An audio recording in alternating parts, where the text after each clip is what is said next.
And అలాంటి trend అలాంటి ఒరవడి నడుస్తున్న ఈ సందర్భంలో మీరు చక్కటి మ్యూజిక్, ఒక పడవ ప్రయాణం లాంటి మ్యూజిక్ ఇచ్చారు.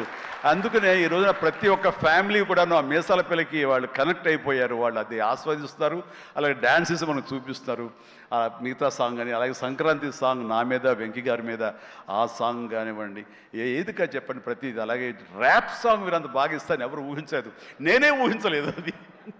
ఆ సాంగ్లో అంత బాగా దాన్ని కంపోజ్ చేసిన కుర్రవాడు వీళ్ళందరూ అన్ని చాలా బాగున్నాయి. అండ్ ప్రతి ఒక్కరికి ఈ సందర్భంగా నేను ధన్యవాదాలు తెలియజేస్తాను. మీ అందరి కంట్రిబ్యూషన్ లేకపోతే ఇంత ఇది మేము అనుభవించుకోవడం కాదు. అండ్ ఇక ఈ సినిమా 85 డేస్లో ఫినిష్ అయింది అంటే నేను అనుకున్నా, అబ్బా వాట్ ఏ గ్రేట్ క్రెడిట్, అందరు ఇట్లా ఉండాలి అనుకున్నాను. కానీ దాని వెనకాల ప్రధానమైన పాత్ర వహించింది సమీర్ రెడ్డి, డిఓపి. నేను షార్ట్ మధ్య కొంచెం టీయో కాఫీయో ఏదో స్నాక్సో ఏదో తింటూ అలవాటు. షార్ట్ చేశాను, వెరీ గుడ్ అంటే ఇలా కూర్చోబోతుండగా షార్ట్ రెడీ అన్నారు. లెక్కకుండా నేను కూర్చోకుండా లేచిపోయాలి. అంత ఇది ఎగ్జాజరేషన్ కాదు, చేతిలో టీ కప్పు పక్కన పెట్టి వెళ్ళిపోయిన సందర్భాలు ఎన్నో ఉన్నాయి. అండ్ అంత ఫాస్ట్గా చేసే కెమెరామెన్ నేనైతే ఇంతవరకు చూడలేదు. అలాంటి కెమెరామెన్ ఫాస్ట్గా తీయటమే కాదు, అందంగా చూపించడం కానివ్వండి, లొకేషన్స్ బ్యూటిఫుల్గా చక్కగా చెక్కి వాటిని తెర మీద ఎక్కించడం కానీ, ఈ రోజున ఈ సినిమా ఇంత బడ్జెట్ లోపల ఇంత పర్ఫెక్ట్గా అయిందంటే ప్రధానమైన కారణం సమీర్ రెడ్డి. చాలామంది ఇది కంప్లైంట్ కాదు, కానీ చాలామంది అవుట్డోర్ యూనిట్ బిల్లు పెంచేస్తున్నారు. పెంచడానికి గల కారణాలు ఏమిటో వాళ్ళకే తెలుసు, వాళ్ళకే వదిలేస్తున్నాను, నాకైతే తెలియదు ఆ విషయంలో. కానీ ఇతను యూనిట్ బిల్లు 2 లైట్లు అటు ఇటు ఉండేది, ఇంకో లైట్ అలా ఉండేది, అంతే 4-5 లైట్లు కనిపించేది. కానీ మరి తెర మీద చూస్తే బ్రహ్మాండంగా ఉంది, అత్యద్భుతంగా ఉంది. అంటే అతను చూసి అందరూ నేర్చుకొని అన్నాం, ఎవరి క్రాఫ్ట్ ఎవరి చెక్కుడు వాళ్ళది. కానీ ఇతను మాత్రం నాకు బాగా నచ్చాడు. అండ్ ఇతని రవి మన అనిల్ కూడా వాళ్ళిద్దరికి మంచి సింక్రనైజేషన్ అయ్యింది. అండ్ ఈ సినిమా నేను చెప్పాను మొన్న సభలో, ప్రీ రిలీజ్ సభలో, ఇది ఫస్ట్ ఈ సినిమా సూపర్ హిట్ అయిపోయింది రిలీజ్కి ముందే. ఎందుకంటే బడ్జెట్ వైజ్గా కానీ, డేట్ వైజ్గా కానీ, with in the budget, with in the limited టైంలో కానీ ఈ సినిమా ఫస్ట్ టైం ఇలా అయ్యింది. ఇది మీరు చూసి నేర్చుకొని నేను ఎవరికి సలహాలు ఇవ్వట్లేదు, అలా కాదు, మా ఎక్స్పీరియన్స్ మీకు చెప్తున్నాను అంతే. అండ్ అయ్యింది అక్కడే సక్సెస్ అయింది, అక్కడే ప్రొడ్యూసర్స్ ప్రాఫిట్ వచ్చేసింది, లాభాలు వచ్చేసినాయి అక్కడ. ఆ తర్వాత యావరేజ్గా అయినా సరే అవే లాభాలు ఉండేవో. ఇంత సూపర్ హిట్ అయింది కాబట్టి ఎక్స్ట్రా బాల్స్ కొంత రావచ్చు, అది ఎంతో నాకు చెప్పకండి, మళ్ళీ నా రేట్ పెంచేస్తాను. ఇంతలో అడిగితే చెప్పలేదండి ఎంత వచ్చిన లాభాలు, చెప్తే నేను అడుగుతానే భయం ఏదో ఉంది వాళ్ళకి, సాహు కానీ సుష్మిత కానీ. సో నాకు ఇంతకేం తెలీదు, ఆ లెక్కలైపులో నేను వెళ్ళన్నది నాకు. అండ్ ఇంకా నా తోటి నటినట్లుగా వస్తే కనుక ఇక్కడే ఉన్నారు హర్ష కానీ, వెళ్ళిపోయి ఉంటాడే, ఉన్నా బాబు నా థ్యాంక్స్. హర్ష పాపం, హర్ష ఈ సినిమాలో తన ఎంతో ఉత్సాహంతో ఉన్నాడు. అండ్ నాకు నా ఫ్యాన్ అంటాడు, నిజమనే తెలియదు, అందరి దగ్గర అదే మాట అంటాడేమో. కానీ నా సాంగ్స్ అవి అలవకగా పాడుతూ గుర్తుంచుకుని పాడుతుండే, ఎవరి పాట అంటే ఎవరి పాట అంటారంటే మీదే సార్ అంటే, నా పాట ఓకే నాకు గుర్తు రావట్లేదా, ఎప్పుడో ఇది పల్లెటూరు మొనగాడు గోండా ఆ పాటలు పాడితే ఎట్లాగయ్యా అంటే, లేదు సార్ మేము అట్లా అంటే అంత ఇదిగా అతను ఈ సినిమాలో ఆ సాంగ్స్ అవి నాతో మాట మంచి ఎంటర్టైన్గా ఉంటూ ఈ సినిమా చేస్తున్నందుకు చాలా చాలా ఆస్వాదించాడు, బ్రహ్మాండంగా ఎంటర్టైన్ చేశాడు మమ్మల్ని. అయితే మధ్యలో కాల్ ఇరిగింది, అది ఎవరి శాపం నేను చెప్పలేను. కానీ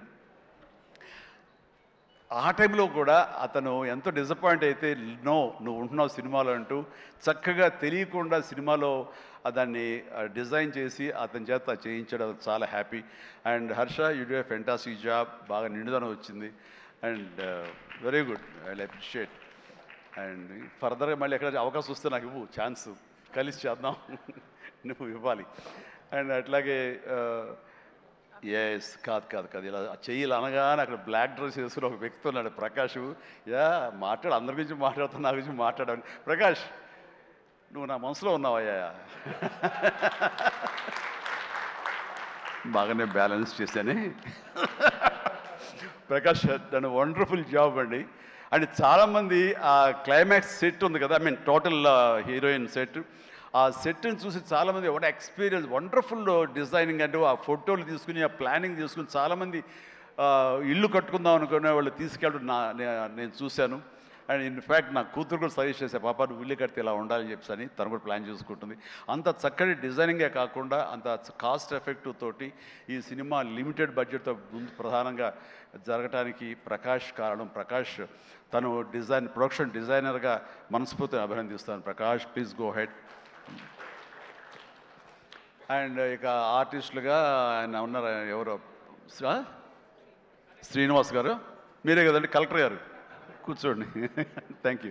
కలెక్టర్ ఆనంద్, చిట్టి, అలాగే మన హర్ష, మన అభినవ్ ఎక్కడ ఫెంటాస్టిక్ అభినవ్ వెళ్ళిపోయాడా? టైం అయింది అనుకుంటా.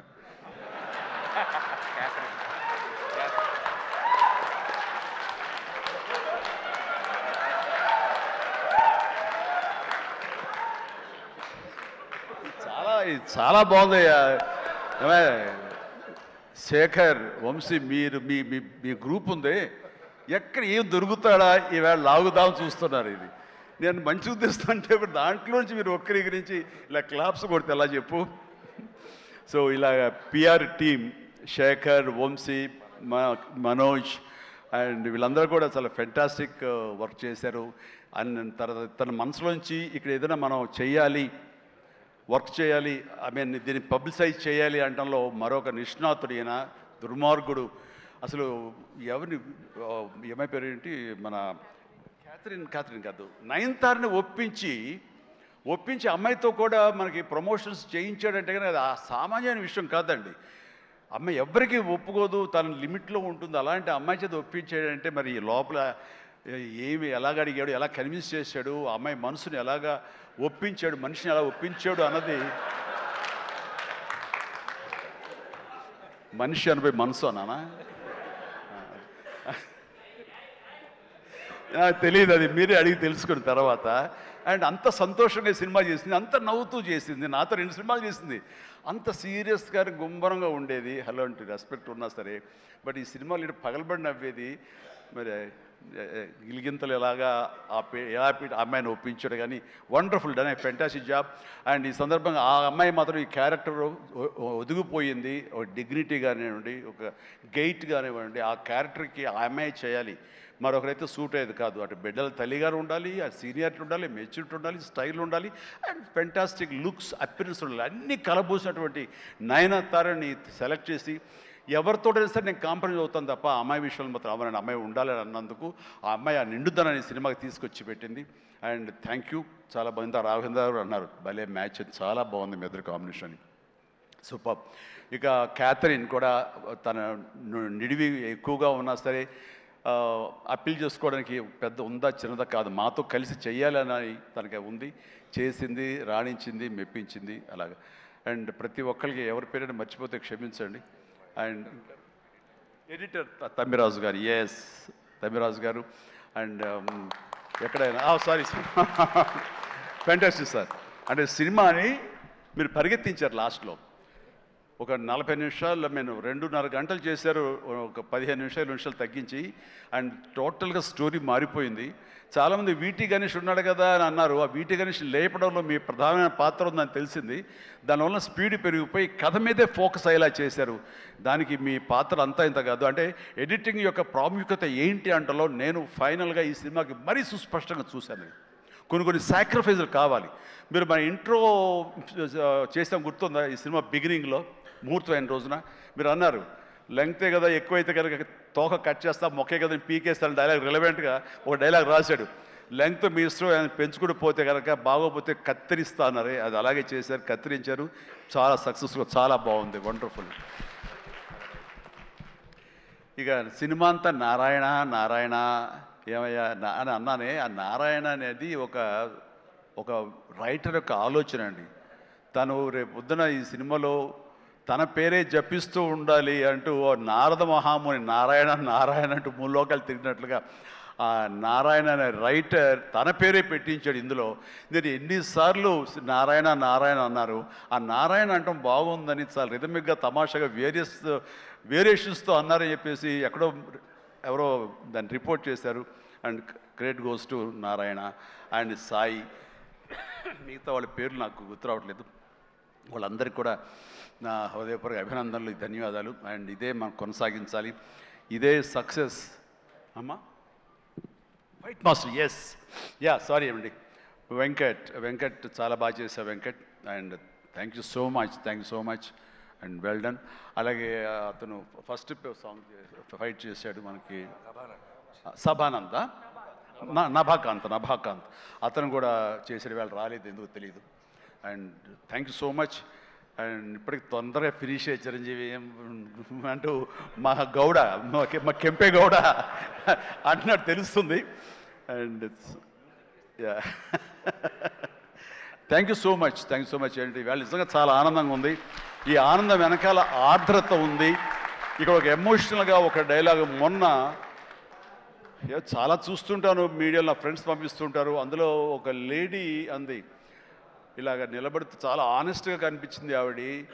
ఏంటయ్యా ఇంకా ఎంతకాలం కష్టపడతావయ్యా, ఇలా కష్టపడాలా, ఎప్పుడెప్పుడో నేను సినిమాలు చూశాను, అప్పటి నుంచి ఇప్పటిదాకా నువ్వు కష్టపడుతూనే ఉన్నావు, మమ్మల్ని ఆనందింపజేస్తూనే ఉన్నావు, ఇప్పుడు నీకు ఓపుగుండి ఎంత చేస్తున్నావో, ఎంత శక్తిని చేస్తావో, భగవంతునికి ఆ శక్తిని ఇవ్వాలి, కానీ మమ్మల్ని ఆనందపరచడానికి నువ్వు ఎంతగా శ్రమ తీసుకుంటున్నావో నేను చూస్తుంటే మాత్రం ఇంకా ఇవ్వాలా అని, నువ్వు డబ్బుల కోసం నేను అనుకోను, మమ్మకు ఆనందం ఇవ్వడం కోసమే నువ్వు ఇది చేస్తావనేది సుస్పష్టంగా తెలుస్తుంది.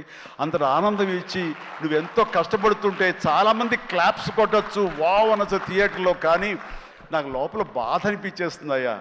నువ్వు రెస్ట్ తీసుకోవాలంటే ఆ తల్లికి సభాముఖంగా చెప్తాను, నేను ఎమోషన్ అయిపోయాను. భగవంతుడా నాకు ఏం జన్మించావు, ఇది ఏదో అంటారే ఒక ఇది ఈ రకమైన ప్రశంస అనేగా తీసుకుంటే కనుక ఇది అందరికి లభించే ప్రశంస కాదు. అండ్ ఆ భగవంతుడు నాకు ఇలాంటి ప్రశంసలు, ఇలాంటి అభిమానులు, ఇలాంటి ఇది ఇస్తున్నందుకు నిజంగా ధన్యవాదాలు తెలియజేస్తూ కృతజ్ఞతతోటి కళ్ళు చెమర్చిని ఆ తల్లి గురించి చెప్తాను. అమ్మ, ఇది మీకు ఎంత ఆనందం ఇవ్వాలనుకుంటున్నానో ఆ భగవంతుడు నాకు ఇలా అవకాశం ఇచ్చినందుకు నేను కూడా ఇంత కష్టపడటంలో ఆనందం అనుభవిస్తున్నాను. సెట్లో మీరు చూసినప్పుడు అంతటి ఎగ్జైట్మెంట్, అంతటి ఆనందం నేను అనుభవిస్తుంటాను. అది ప్రాక్టికల్గా చూసిన వాళ్ళకి తెలుస్తుంది. కాబట్టి నేను ఏదో కష్టపడిపోతున్నాను, శ్రమిస్తాను అనుకోకండి, మీరు అలా అనుకోవద్దు అంటూ సభాముఖంగా నేను అవి చెప్పాల్సి వస్తుంది. I enjoy working with all youngsters. మీకు ఈ శక్తి ఎక్కడి నుంచి వస్తుందంటే కనుక మీ నుంచి వస్తుంది. నన్ను ఆనందపడేవాడు, నన్ను చూసి ఆనందపడేవాడు, నన్ను ప్రశంసించేవాడు, నేను కావాలని కోరుకునేవాడు, నాకు ఇంకా లాంజివిటీ కావాలని కోరుకునేవాడు, చిరంజీవి ఇంకా ఈ ఇండస్ట్రీలో